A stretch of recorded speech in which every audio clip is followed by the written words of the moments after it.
Terzo anno e primo anno con un nome ufficiale, Cison di Vino, per parlare di vini in mostra, e un ringraziamento va a tutte le cantine e ai produttori che ci hanno dato fiducia, ma anche un Cison di Vino che è un programma di valorizzazione del territorio, passeggiate, visite guidate, eventi di valorizzazione del territorio. È nato con questa amministrazione con l'idea di valorizzare il territorio approfittando del riconoscimento UNESCO, quindi patrimonio delle colline del Conegliano Valdobbiadene, giusto valorizzare un prodotto che è il frutto di lavoro di tanti agricoltori di questo territorio, di queste zone, ma è poi di estendere lo sguardo appunto al paesaggio e alle tante peculiarità che queste zone riservano. Anche quest'anno ci siamo riusciti, è il terzo anno, siamo partiti dopo quella bruttissima pandemia che ci ha fermato. Il terzo anno credo sia stato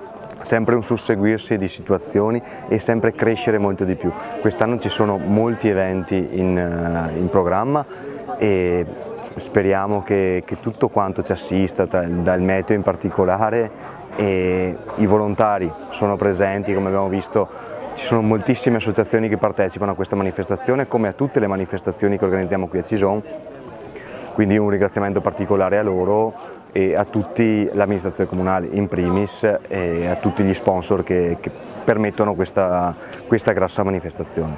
Il volontariato è sempre stato importante e diventerà sempre più importante per le piccole comunità come noi. Vediamo molti comuni in Italia che perdono abitanti, mentre nelle comunità nostre c'è questa forza delle Pro Loco, di tutte le associazioni che ci lavorano. Qui a Cison abbiamo più di 17 associazioni in un comune da 3.000 abitanti. Siamo 3.000 persone, 17 associazioni, le persone girano per tutte, cioè non sono mai ferme, e quello è il bello stare sempre in comunità e poter stare insieme e portare avanti un paese che deve crescere. I nostri paesi devono crescere, il nostro territorio deve crescere. È bello che ci siano tutte queste persone che ci tengono ancora alle piccole cose, perché non sei pagato, sei un volontario, stai insieme alla gente eppure torni anche l'anno dopo, quindi vuol dire che qualcosa di bello c'è sotto. Banca per Alpi San Biagio è nel territorio, fa parte integrante delle comunità del territorio, quindi non possiamo esimerci dal non esserci a questi eventi che promuovono non solo il territorio, ma promuovono anche i prodotti del territorio, ma soprattutto il sacrificio che fanno i nostri imprenditori agricoli, soprattutto nei nostri territori che sono svantaggiati e montani. Quindi Banca per Alpi San Biagio deve ringraziare tutti i volontari, deve ringraziare le amministrazioni comunali che stanno incentivando e stanno creando visibilità non solo al sistema Prosecco, ma tutto il sistema del territorio.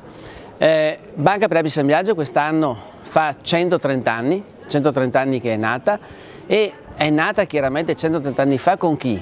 Con gli agricoltori, con gli artigiani, perché questo era il tessuto sociale di allora.